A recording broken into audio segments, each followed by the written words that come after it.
maigting. Taimtim na panalangin, ibulong sa kanya anumang daing at hiling. Walang makakapigil sa pusong nanggigigil, hindi titigil. Na maniwala, magtiwala, di ka dapat mabahala, manatili kang mababala. Tumingala, hindi hihinto sa pagtakbo.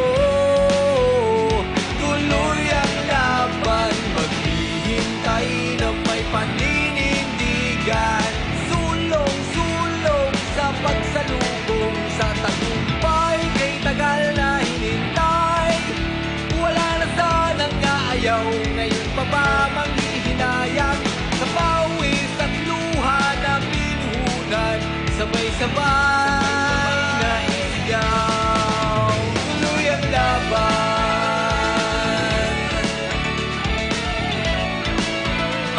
Yeah.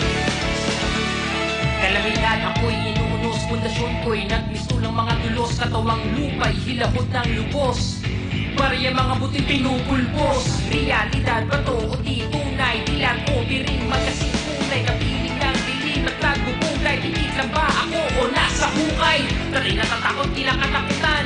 Kakilakilabot, kinikilabutan. Pagsubok at takot ako, siya ay pinalibutan. Sa Diyos ako natakot at hindi kinalibutan. Walang makakapigil sa pusong nanggigigil, hindi titigil. Na maniwala, magtiwala, di ka dapat mabahala, manatili kang mababala. Tumingala, hindi hihinto sa pagtakbo.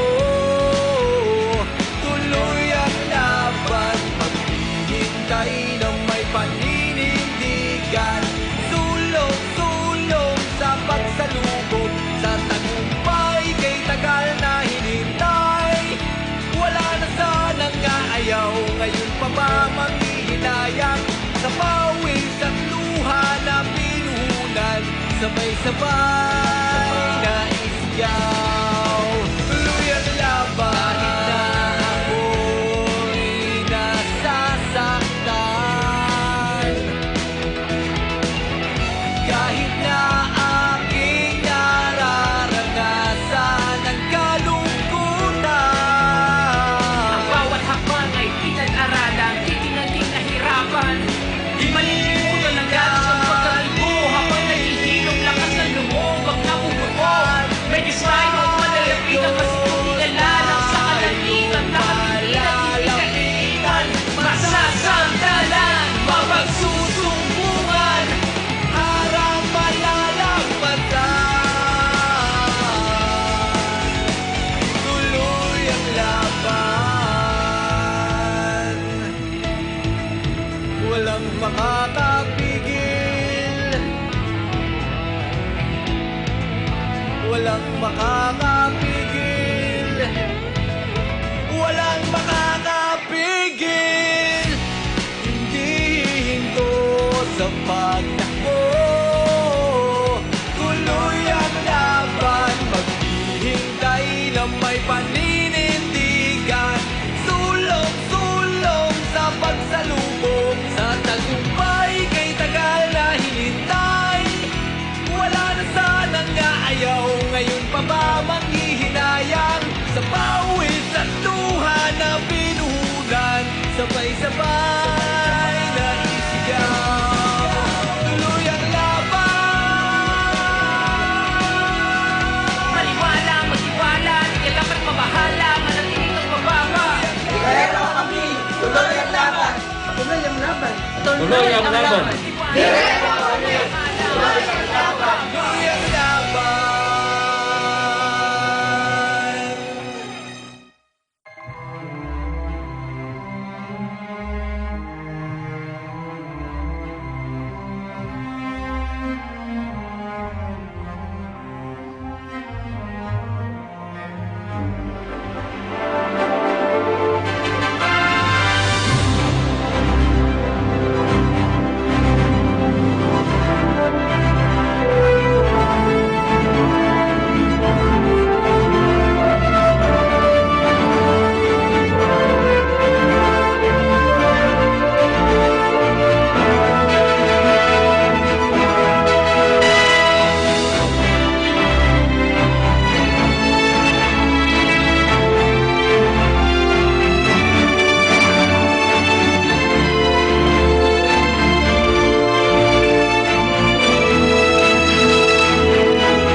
Magandang umaga, Filipinas. Good morning. You're watching Eagle News Mornings from Canada.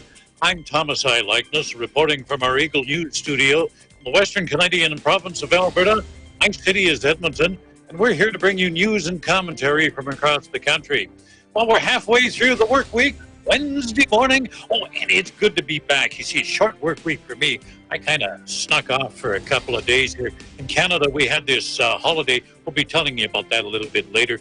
But I took a couple of days off there, and I want to thank Marco Cerruto and Archie Rose Natividad for filling in and keeping the big chair warm here. So, but it's good to be back here. Looking at the weather in Metro Manila this morning, some clouds, 28 degrees, but feels like 34. Now, if you have any breathing difficulties or chronic health problems, things like that, asthma maybe, stay indoors today. The air quality is rated as poor. Supposed to get up to 35 degrees. It's going to feel like 42 if it does reach that high. And there are thunderstorms forecast for parts of Metro this afternoon. Let's get that second cup of coffee now. On my day off, managed to get out to the store and stocked up a little bit. So pour another cup, sit back and relax, and we'll bring you up to date with what's happening in Canada. First, a look at our weather here. And our street scene today comes from Calgary. This street scene here, you can see the skyline of downtown Calgary. It's shot from the Nose Hill area of the airport. You can see a bit of haze in the air today. Thanks to Alan Lucero for today's street scene. Looking at the weather map on the west coast, Victoria and Vancouver both reporting some clouds and 16 degrees. Edmonton and Calgary, some clouds, 13 in Edmonton. It got up to 10 in Calgary.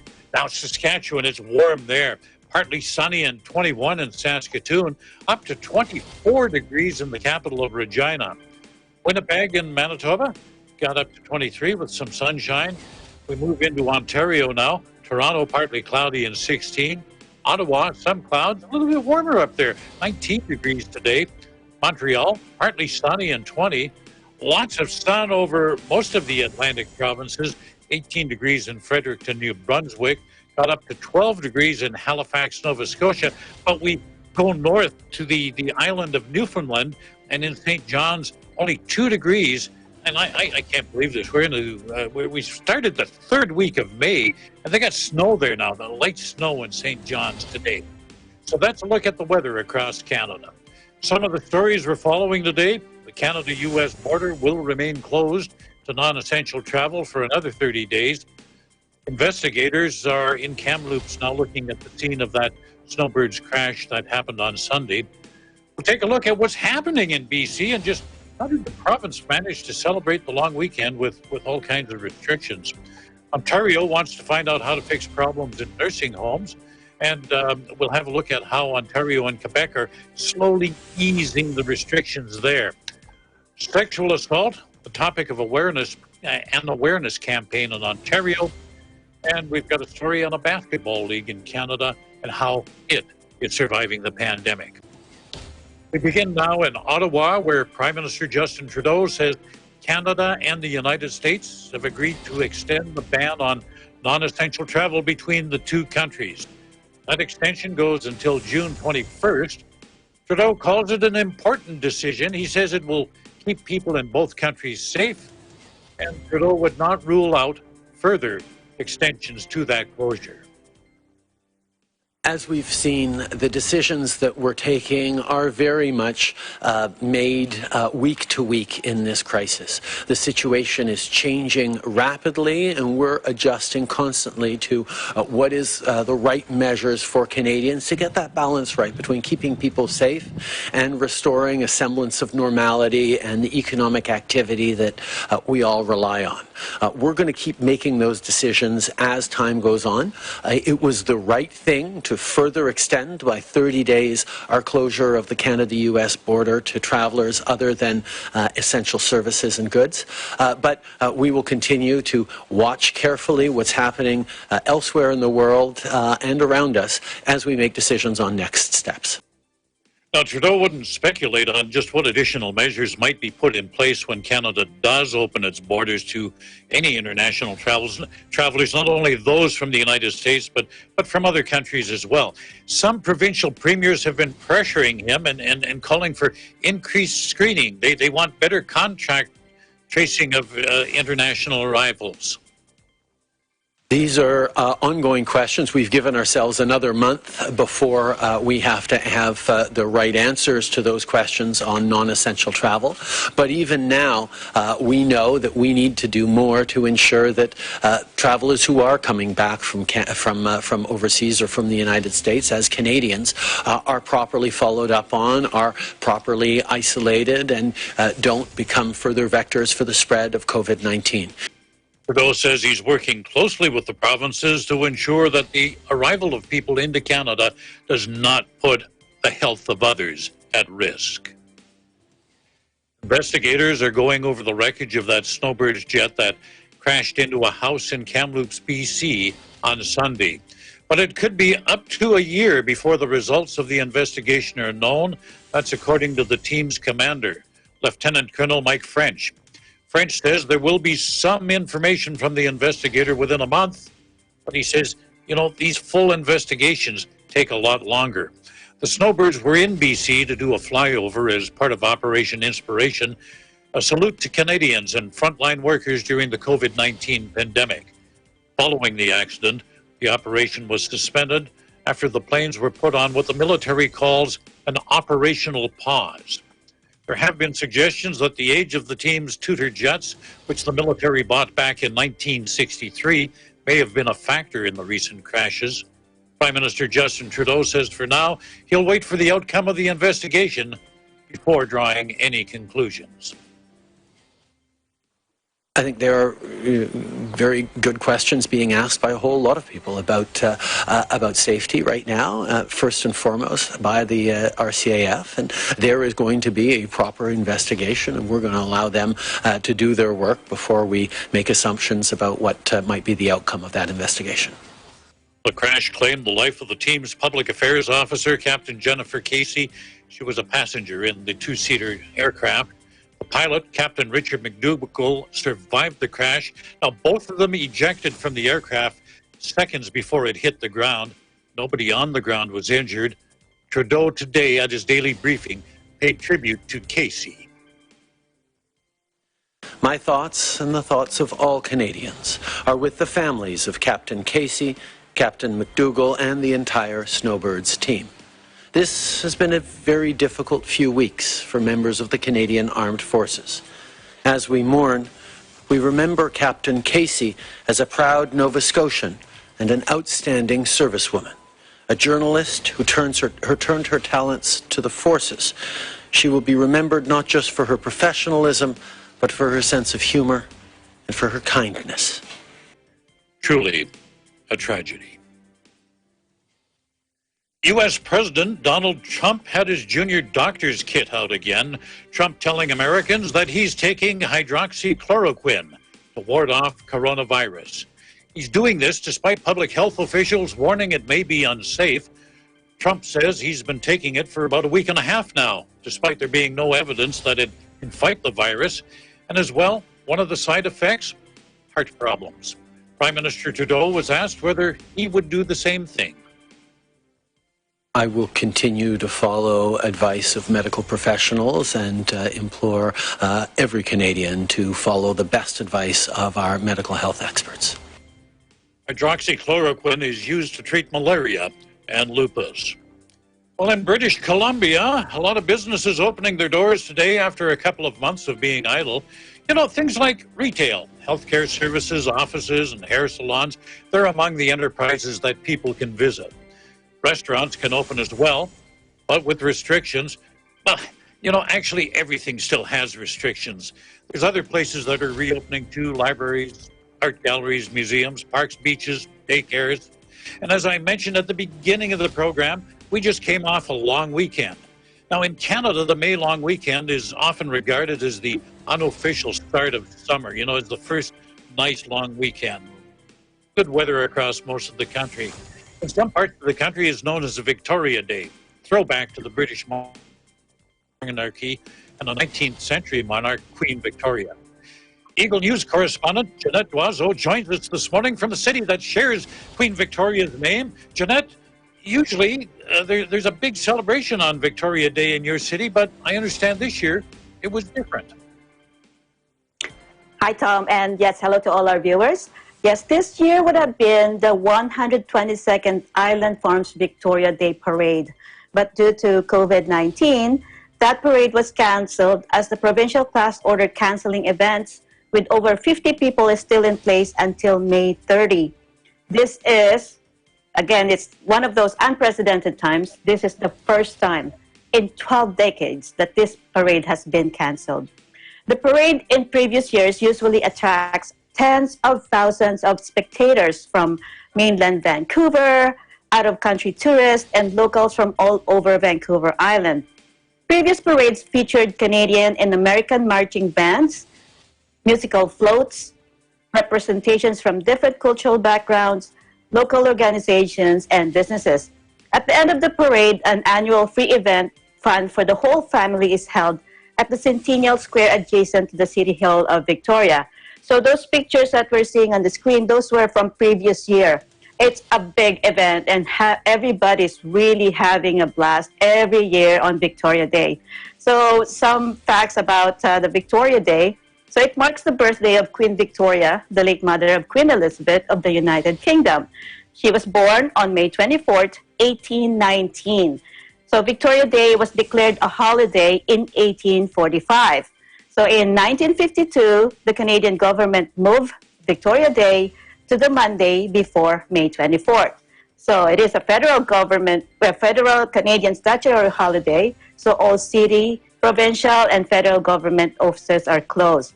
So besides the fun brought by the annual parade to tens of thousands of spectators, the event also brings millions of dollars to the city, as hundreds of hotel rooms were usually booked for participants of the parade alone, as well as spectators filling up shopping malls, souvenir shops, and restaurants after the parade.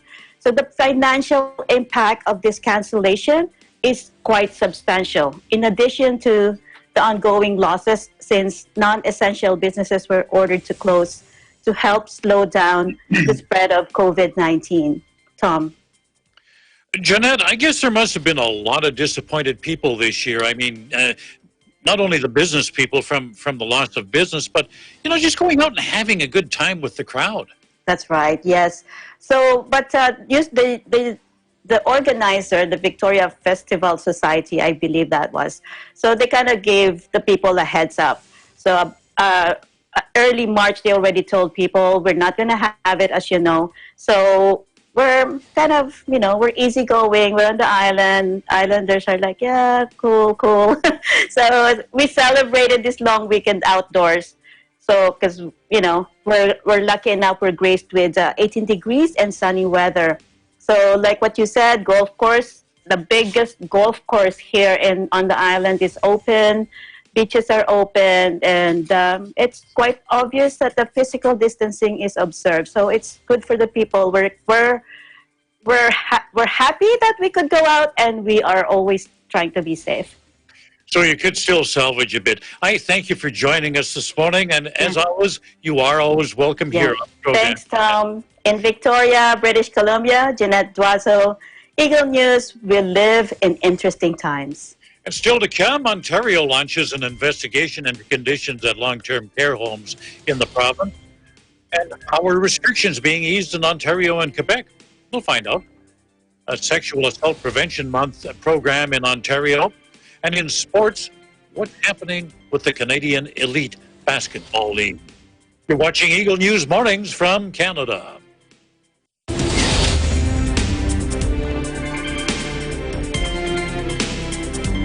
Iba't iba man ang pinanggalingan, iisa lang ang pinangahawakan.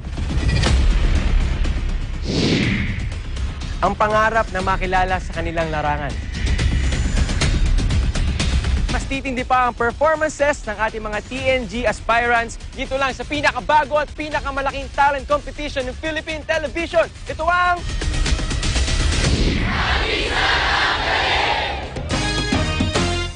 This program is presented by SMC Infrastructure, building a better world. Sandig sugar-free white coffee, puno ng white coffee taste without the sugar, kaya lower calories. Try mo na Sandig sugar-free white coffee. Sarap ng white coffee, now sugar-free. Vet-approved Nutri-Chocs, the only premium dog food with active boost for optimum energy and prebiotics that help strengthen immunity. Just like Catherine Bernardo, gawing listo, ganado ang fur babies niyo. Listo ganado sa Nutri-Chocs. Magnolia Chicken Templados, delicious, ready to cook and freshly marinated daily. Pure Foods Luncheon Meat, pure sarap for every family. Star Chunky Cheese Corned Beef, ang cheesy ng corned beef mo. Walang duda, kids can tell na #1 ang Pure Foods Tender Juicy. Ang tender, ang juicy, ang sarap. Co-presented by Cooper, expert in air conditioning and electromechanical. Also engaged in structural, electrical, fire protection, plumbing, and sanitary services. Cooper, your ultimate MEPS and air conditioning solutions. Unlad Incorporated International, fight against global poverty. New San Jose Builders Incorporated. Canrib Corporation, your ventilation and air conditioning specialist. Vita Herbs Philippines Green Coffee. Masarap, mabango, at healthy pa. Puerto Rico Resort and Convention Center, Cabiao, Nueva Ecija. I love Puerto Rico.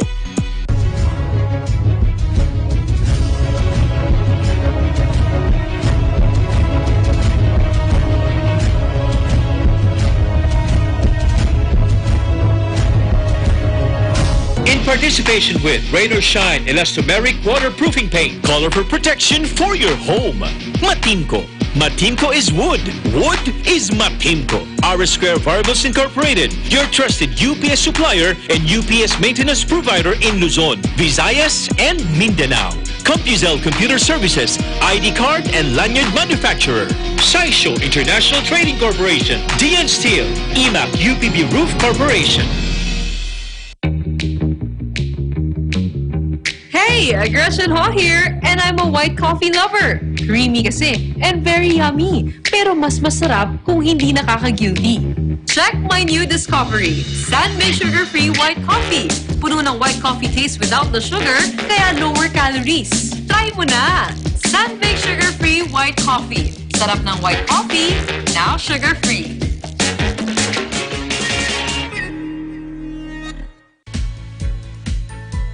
The Bulacan Bulk Water Project is a treatment facility that will provide bulk water to the 24 municipalities of Bulacan to meet the increasing water demand of its residents.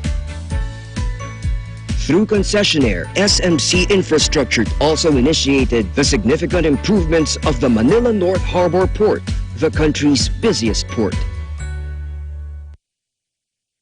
Listo at ganado ang baby ko sa vet-approved Nutri-Chunks with active boost and prebiotics na pampalisto.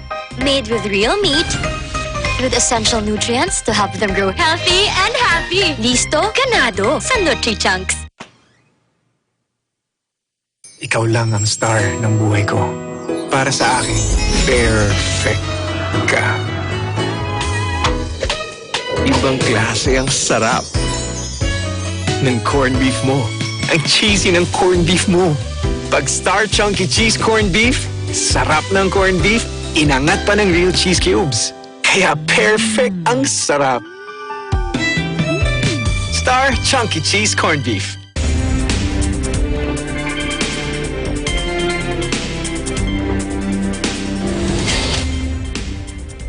This is Eagle News Mornings from Canada. I'm Thomas I. Likeness.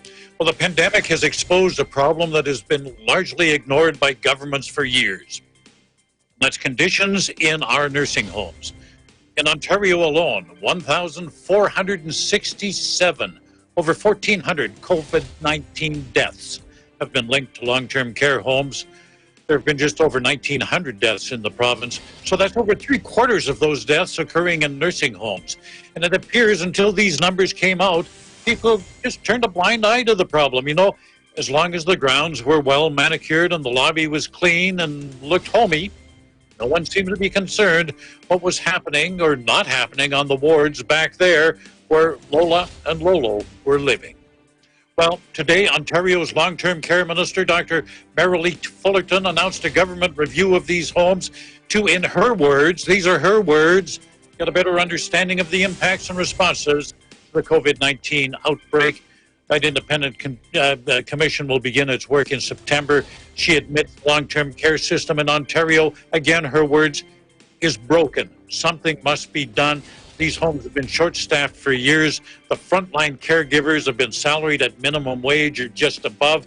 I know many of them are caring and skilled, but there's just not a lot of them.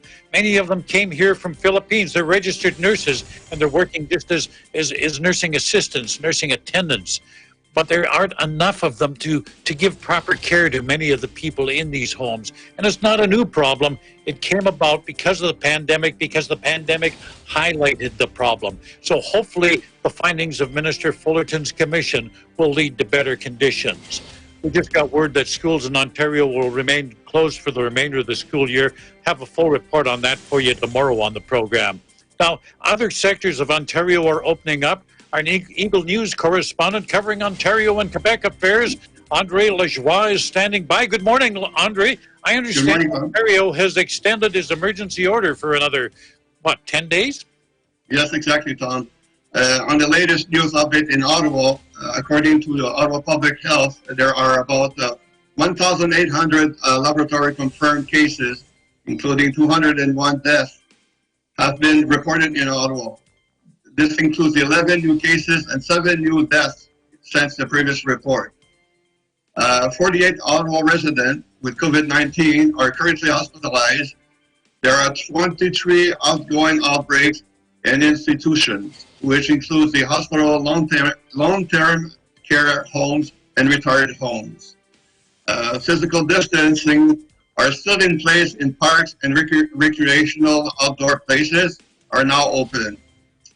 Stage 1 reopening Ottawa starts today, May 19, 2020. As a lineup fill the garden centers, retail stores, hardware stores, and last weekend retail outlets will be allowing customers inside their stores with strict physical distancing measurements placed, although the big shopping malls will still be closed. Libraries, auto dealerships, pet grooming services, general maintenance and repair services resume services, and construction essential workplace lifted. The Ottawa-Gatineau border checkpoints have been lifted as of last night, as the government decided to have finally the borders open between Ontario and Quebec. Provinces of Quebec report additional 570 new cases and 51 more deaths in Montreal. Retail stores will open this Monday, 25th, until June 1st, and daycare around Metro Montreal will reopen. So there you are, Vaton. Andre, I understand there's some problems at Walmart. What's going on with Walmart?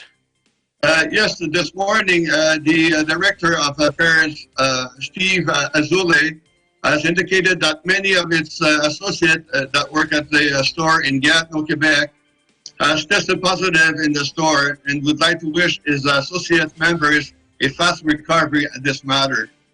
There is barricade around the building right now, and there's security at the doors and making sure outside the doors to make sure that the people do not come close to the building and returning everybody back home.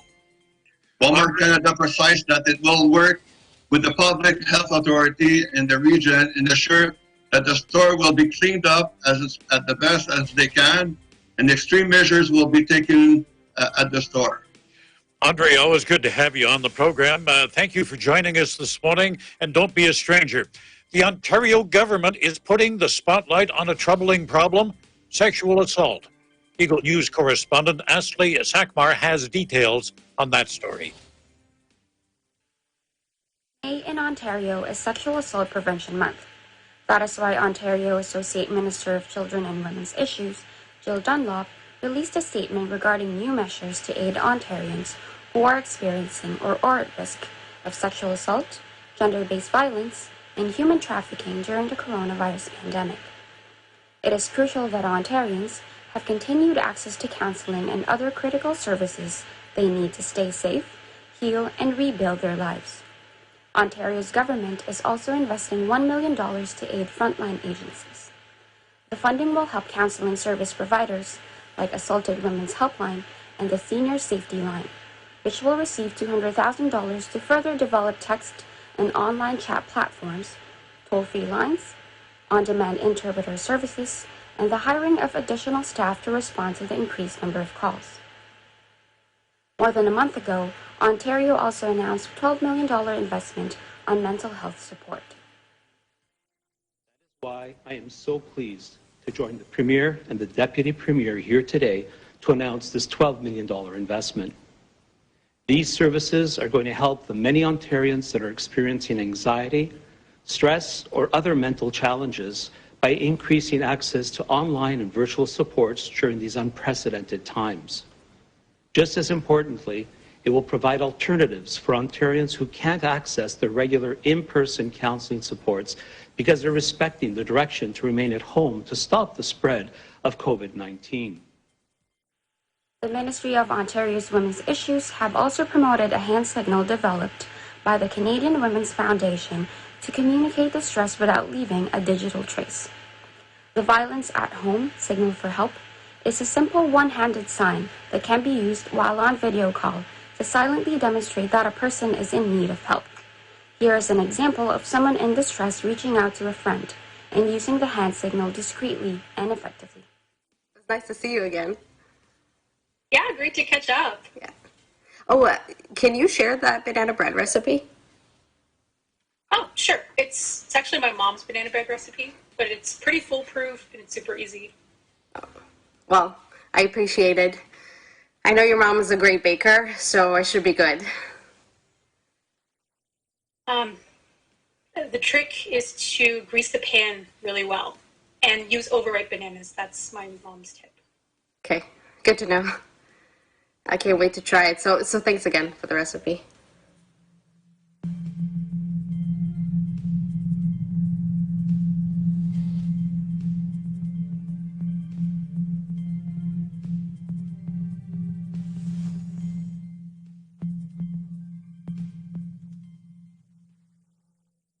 Dunlop ensures that Ontario's government, along with its partners across the province, remain committed to supporting victims, survivors, and those at risk of these crimes. She expresses her appreciation to those on the front lines who are working tirelessly to ensure that people experiencing sexual and gender-based violence receive the support they need in this uncertain and difficult time. In Toronto, Ashley Sackmore, Eagle News. We live in interesting times. We had a report from the Canadian Elite Basketball League today. We're going to save that until tomorrow's program because we just ran out of time. But a reminder that there's more great EBC programming coming up for you to watch. Check out Daily Insight for the latest news in business and technology. That's Daily Insight with Mayanne Garzon and Randy Bernardino. Look it up on Facebook. You can also find it on YouTube. That's our program for today. Thank you for watching. On behalf of our Canadian News team, I wish you all good health. Take care of others. Take care of yourselves. Stay home, stay safe, and stay tuned to Eagle News for accurate and balanced coverage of the COVID-19 pandemic. In Edmonton, Canada, Thomas I. Likeness, Eagle News. We live in interesting times. Stay tuned for Agala Bidlita, hosted by Maricar Velasco. Thank you, Thomas. Stay safe. Na ang mga pangunahing balita sa loob at labas ng bansa. Tinagid at kinalap ng Agila News Team. Agila Balita.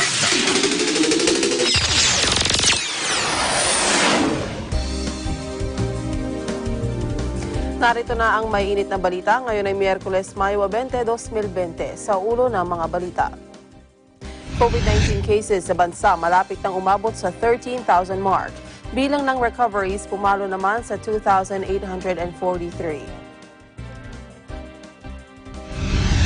Kaso ng COVID-19 sa bansa unti-unti nang bumaba ayon sa DOH. 5 gamot laban sa coronavirus sinusubukan na.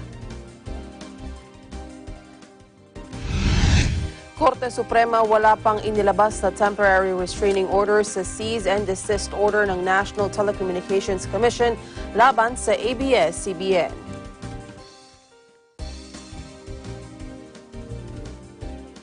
At sa ating balitang abroad, kalahati ng 50 miyembro ng Senado sa Chile at 4 na cabinet ministers isinailalim sa quarantine.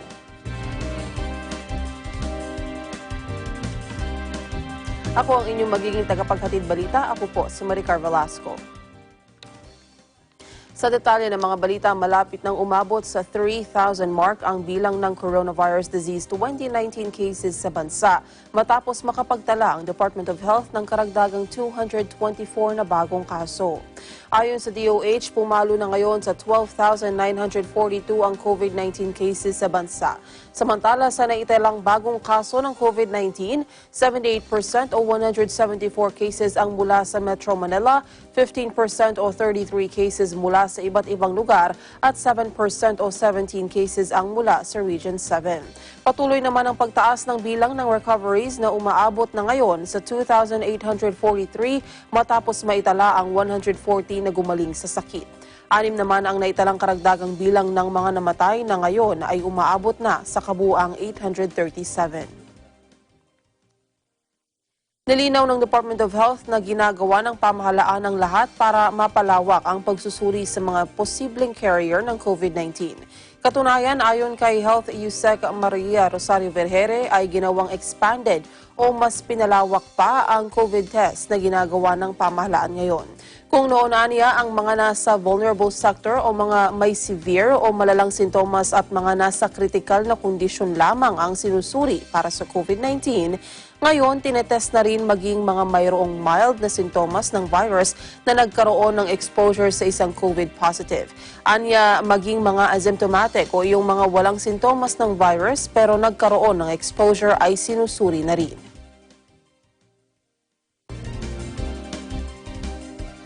Maging ang mga healthcare workers kasama na rin ngayon sa mga prioridad na maisa sa ilalim sa COVID-19 testing.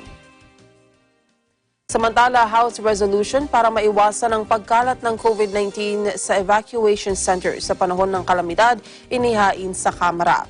8 standards na dapat ipatupad inilatag din. May report si Eden Santos.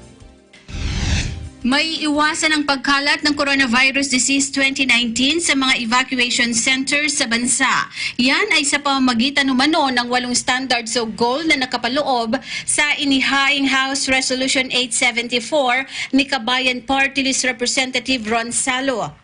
Ayon sa kongresista, panahon na ng mga bagyo at siguradong marami ang ililikas sa mga evacuation center kaya inihain niyang nasabing resolusyon. Hindi umano may iwasan ang pagsisiksika ng mga evacuee kaya tiyak na mabilis kakalat ang virus kung walang mga ipatutupad na standards. Kabilang sa 8 standards ay ang pag-optimize o pag-upgrade sa kapasidad ng evacuation centers na naayon sa guidelines ng Department of Health kabilang ang social distancing. Tiyakin ang sapat na food supply at equipment sa evacuation.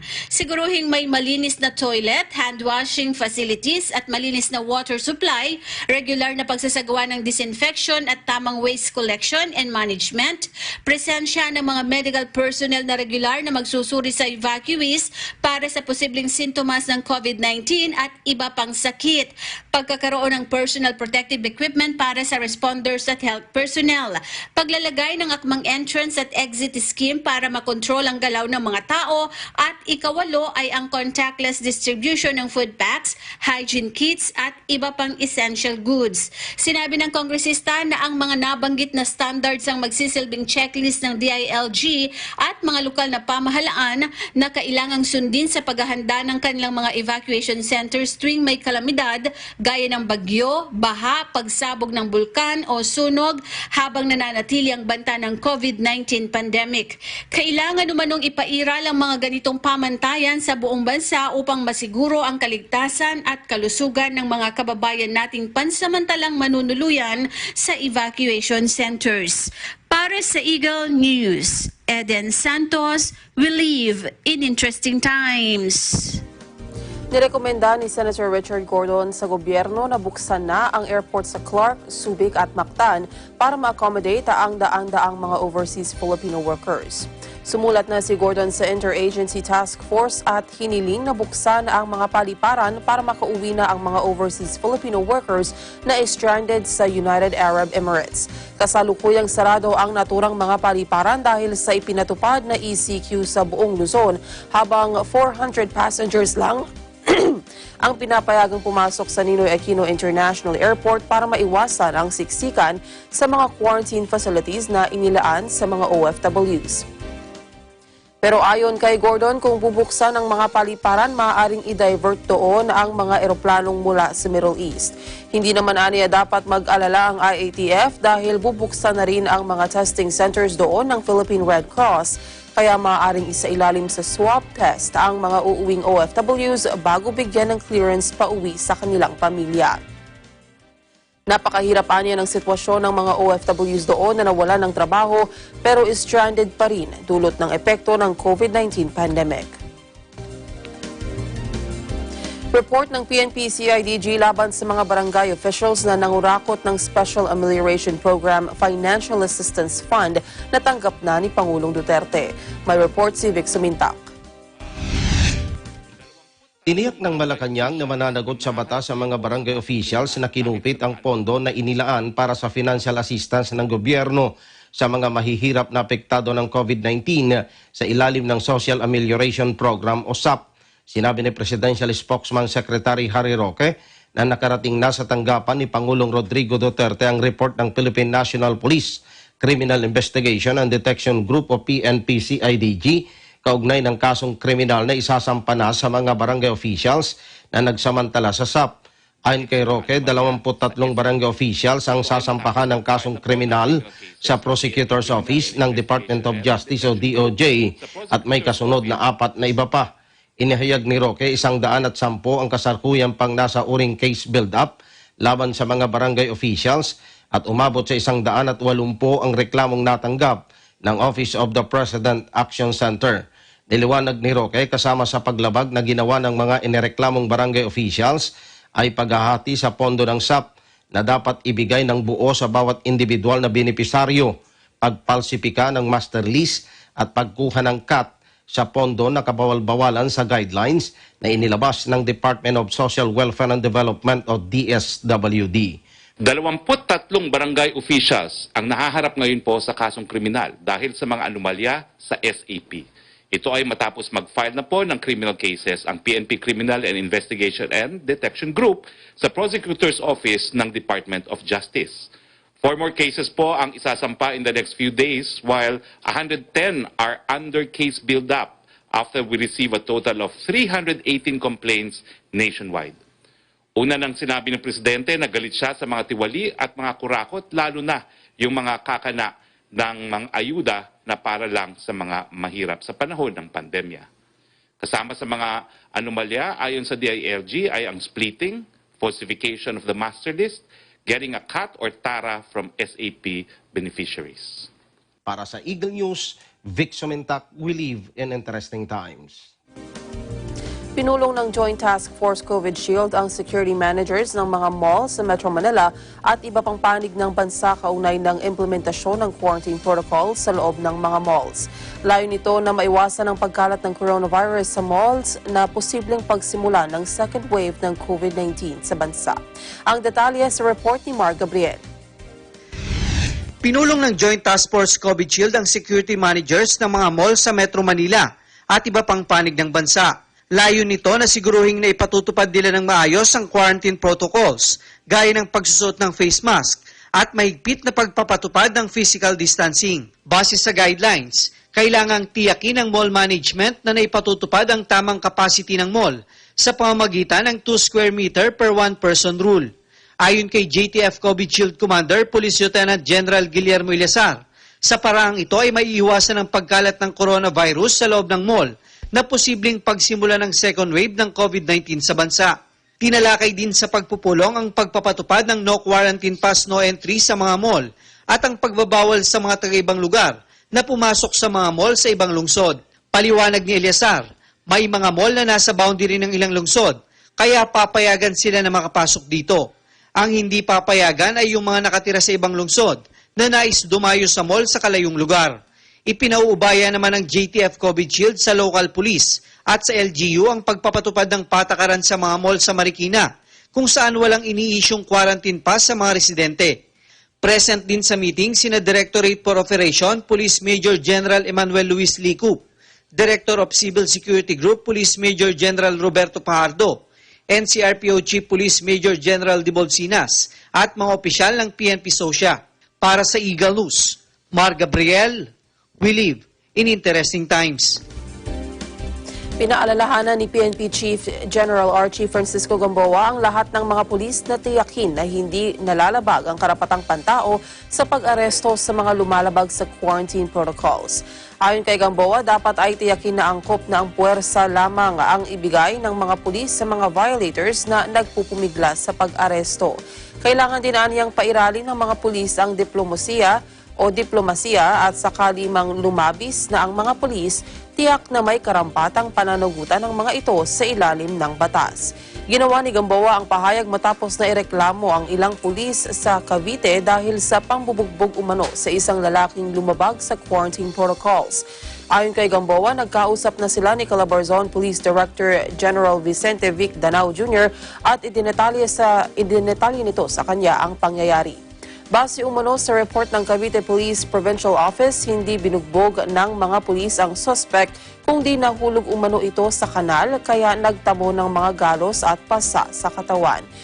Nagsasagawa na ng investigasyon ng PNP Internal Affairs Service sa insidente para tukuyin ang kasong kriminal at administratibo na maaaring kaharapin ng mga sangkot na pulis. Susunod, Korte Suprema, wala pang inilalabas na desisyon ukol sa petisyon ng ABS-CBN na TRO laban sa NTC. Ang detalye na yan sa pagbabalik ng Agila Balita sa umaga. Agila Balita. Iba't iba man ang pinanggalingan, iisa lang ang pinangahawakan. Ang pangarap na makilala sa kanilang larangan. Mas titindi pa ang performances ng ating mga TNG aspirants dito lang sa pinakabago at pinakamalaking talent competition ng Philippine Television. Ito ang...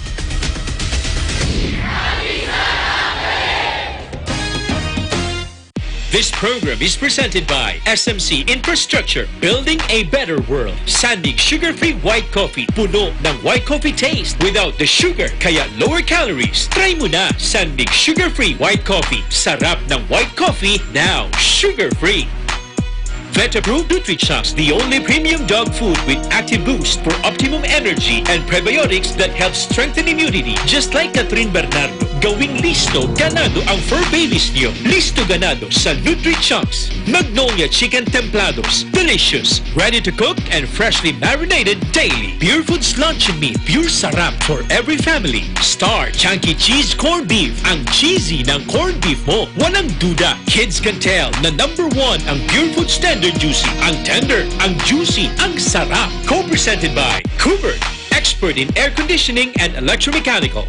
Also engaged in structural, electrical, fire protection, plumbing, and sanitary services. Cooper, your ultimate NEPS and air conditioning solutions. Unlad Incorporated International, fight against global poverty. New San Jose Builders Incorporated. Canrib Corporation, your ventilation and air conditioning specialist. Vita Herbs Philippines Green Coffee, masarap, mabango, at healthy pa. Puerto Rico Resort and Convention Center, Cabiao, Nueva Ecija. I love Puerto Rico.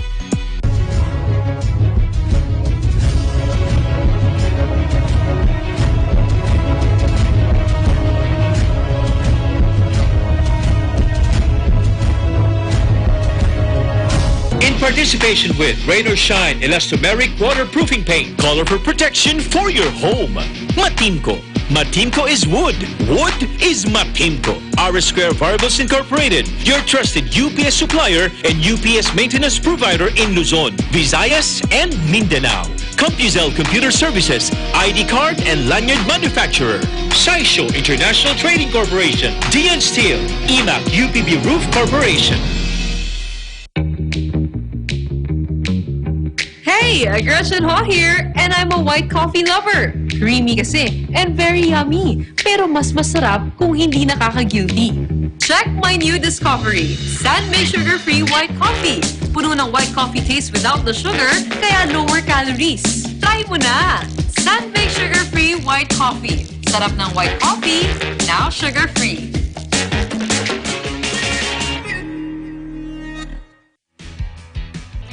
The successful development of TPLEX, or Tarlac Pangasinan La Union Expressway in 2009, a 4-lane toll road that extends from Tarlac City to Rosario La Union, with an additional approved extension of 56 kilometers all the way to San Juan La Union. This is expected to reduce travel time to Baguio and other provinces in northern Luzon. Realizing the vision of creating a better world for Filipinos fueled the team's focus. Listo at ganado ang baby ko sa vet-approved Nutri-Chunks with active boost and prebiotics na pampalisto. Made with real meat, with essential nutrients to help them grow healthy and happy. Listo, ganado sa Nutri-Chunks. Ikaw lang ang star ng buhay ko. Para sa akin, perfect ka. Ibang klase ang sarap ng corned beef mo. Ang cheesy ng corned beef mo. Pag Star Chunky Cheese Corned Beef, sarap ng corned beef, inangat pa ng real cheese cubes. Kaya perfect ang sarap. Star Chunky Cheese Corned Beef.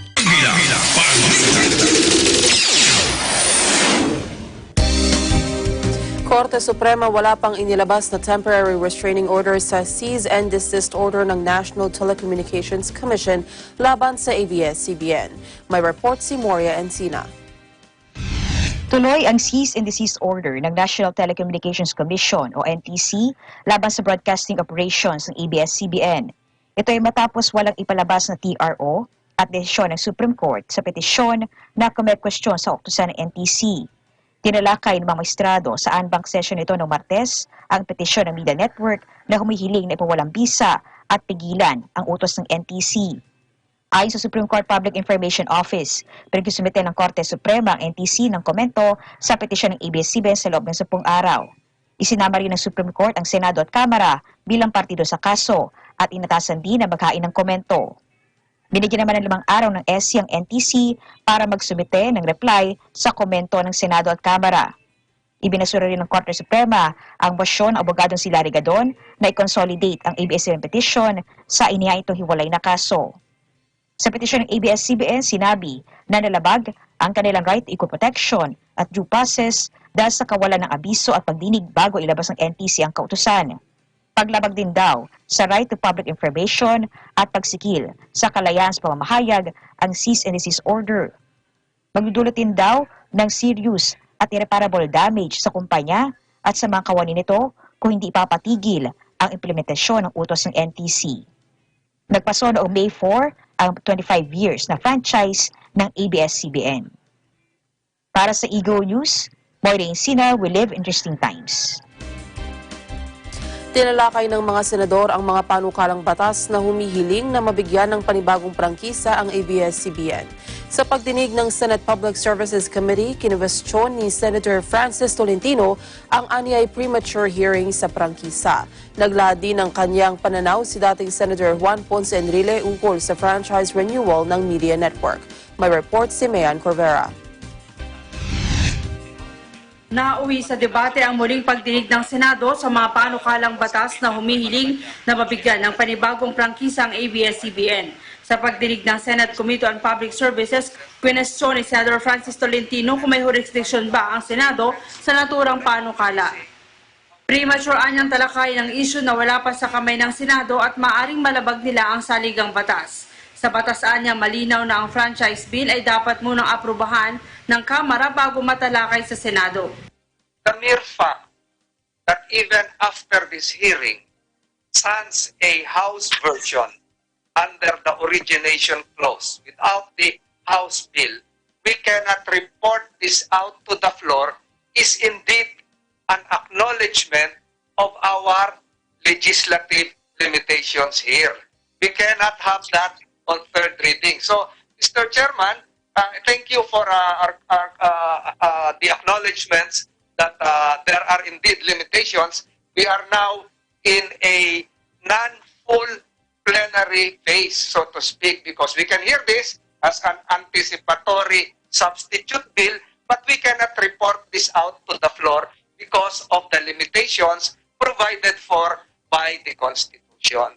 Apat na panukalang batas ang nakapending ngayon sa Senate Committee on Public Services, kabilang na ang Senate Bill number 981 at 1521 na humihiling na mabigyan ng 25 taong prangkisa ang kumpanya. Pero giit na mga senador, tradisyon na ng Senado na busisiin ang nilalaman ng isang panukala kahit hindi pa ito na isusumite sa Senado. Tinukoy ng mga senador ang mga panukalang budget at batas sa pagbubuwis. Jurisdiction of the committee is being challenged.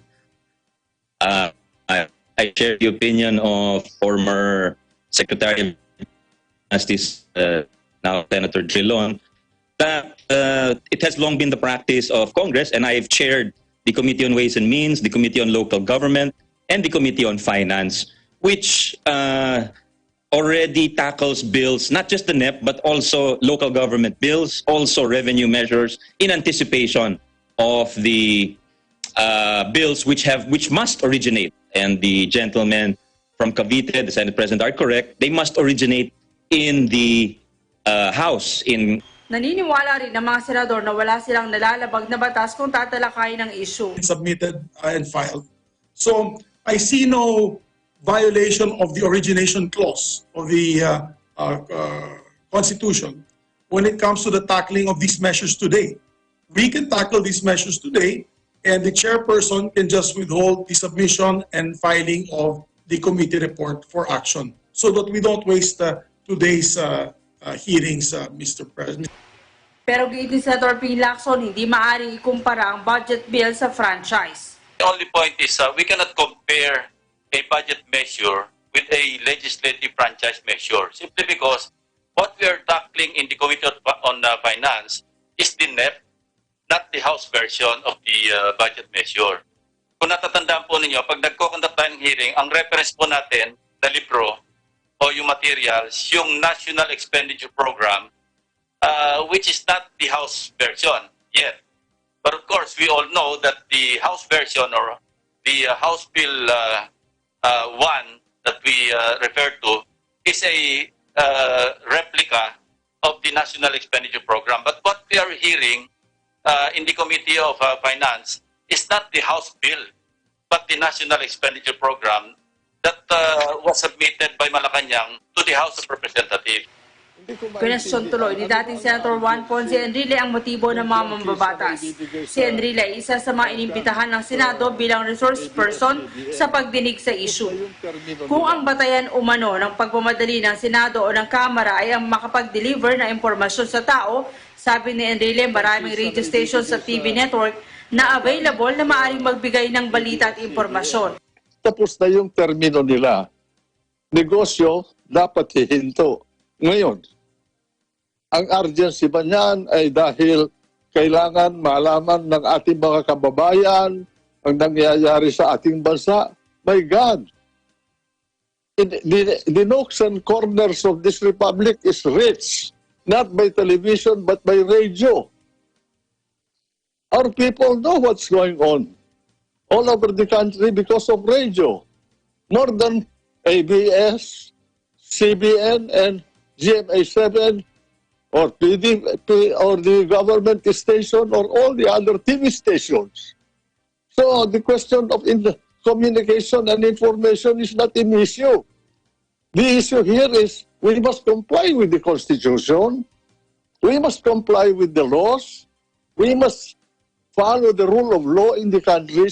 Natural rin niya na ipatigil ng National Telecommunications Commission ang kanilang operasyon dahil tapos na ang ibinigay na prangkisa ng gobyerno.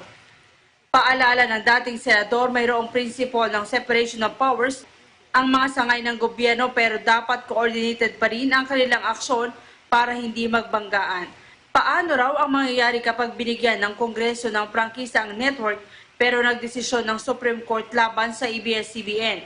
Nagbabali rin ang dating senador sa hakbang ng Kongreso na planong pagbibigay ng provisional franchise batay sa naglaps na batas hanggang Oktubre o hanggang sa June ng 2022.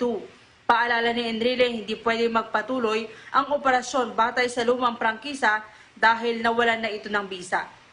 And it is complicated by the fact that there is a pending case in the Supreme Court which I think must be considered by Congress in acting on this, because although we have the principle of separation of powers between the three departments of government, the Constitution also requires that they must be coordinated so that they will not clash. And I think it's a matter of respect for the Supreme Court, for Congress to recognize that there's a pending case which must be decided first. Sa halip na magpasa ng bagong prangkisa, inirekomenda ni Enrile na amyendahan na lamang ang mandato ng NTC para mabigyan sila ng kapangyarihan na palawigin pa ang isang prangkisa na nag-expire. You are not a delegated power like NTC that you can exercise quasi-judicial power or quasi-legislative power through rule-making powers that Congress delegates to you. Congress must enact a law, and that law must be complete in every respect. Samantala, hindi naman sumipot sa pagdinig ang mga opisyal ng NTC at Office of Solicitor General dahil na rin sa sub judice rule. Katwiran ng mga opisyal, kasalukuyan ng nakapending sa Korte Suprema ang kaso ng ABS-CBN matapos ang inisyong cease and desist order. Para sa Eagle News, may Ann Corvera will live in interesting times. Sa kaugnay na balita, tinanggihan ni Solicitor General Jose Calida ang imbitasyon ng Senado na humarap ito sa pagdinig sa franchise renewal application ng ABS-CBN. Sa isang statement, sinabi ni Calida na ang mga isyung na matatalakay sa Senate hearing ay sub judice dahil nakabinbin na sa Korte Suprema ang kaso ng ABS-CBN. Partikular na anya pending sa Supreme Court ay ang mga issue sa paglabag ng media network sa prangkisa nito at ang posibleng extension ng franchise ng kumpanya na kasama sa quo warranto case ng OSG laban sa network na inihain noong Pebrero. Paliwanag ni Calida, sa ilalim ng sub judice rule, hindi niya maaaring sabihin ang kanyang pananaw at komento sa merito ng kaso para mapanatili ang dignidad at otoridad ng hukuman sa paggawad ng patas ng hustisya. Katwiran pa ni Calida ang OSG ang abogado o statutory counsel ng National Telecommunications Commission. Ang OSG rin anya ang kakatawan sa NTC sa petisyon ng ABS-CBN na isinampa sa Korte Suprema na humihiling na ipahinto ang cease and desist order ng komisyon laban sa pag-ere ng broadcasting firm. Inaresto ng NBI ang negosyante na dating nag-viral sa social media dahil sa pamimigay ng kabang-kabang bigas ngayong COVID-19 pandemic. Ayon sa NBI, sa bisa ng arrest warrant ay dinampot ng mga tauhan nito si Francis Leo Marcos sa Quezon City dahil sa sinasabing paglabag sa optometry law. Ang kaso laban sa negosyante ay inihain ng samahan ng mga optometrist sa Baguio City. Sinasabing nawalan ng kita ang mga optometrist dahil sa pamimigay ni Marcos ng mga libreng salamin sa mata. Sinabi ng NBI na may iba pang nakabingbing kaso laban kay Marcos. Ang negosyante ang nasa likod ng tinatawag na Mayaman Challenge kung saan hinahamon niya ang ibang mayayaman na maglabas ng pera para sa mga nangangailangan ngayong krisis. Hinamon din niya ang mga kapitbahay niya sa isang subdivision ng mayayaman na tularan ang pamimigay niya ng tulong.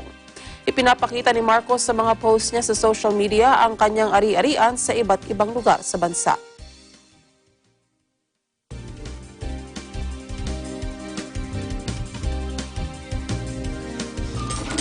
Mga pangyayari sa labas ng bansa. Balitang Abroad.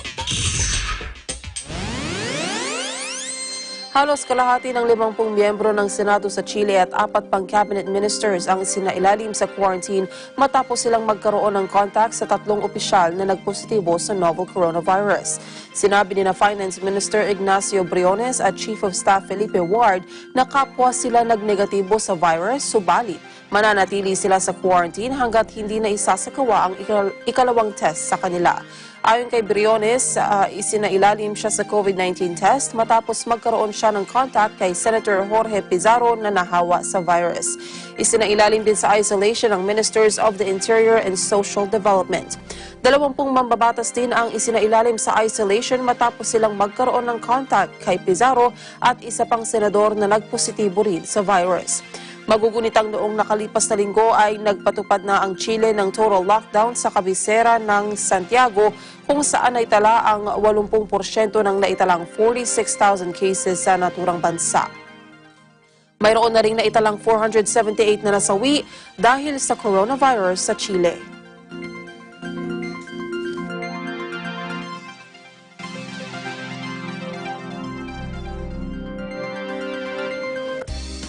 At yan ang naging kabuuan ng ating may init na balita. Sa pangalan ng ating mga kaagapay sa Eagle News Service, ako po si Maricar Velasco, and we live in interesting times. Susunod na ang programang Saganang Mamamayan kasama sina Congressman Dante Marcoleta at Jenso Borjaga. Sumainyo ang mga balitang kinarap, maingat na isinulat at inihanay ng Eagle News Service.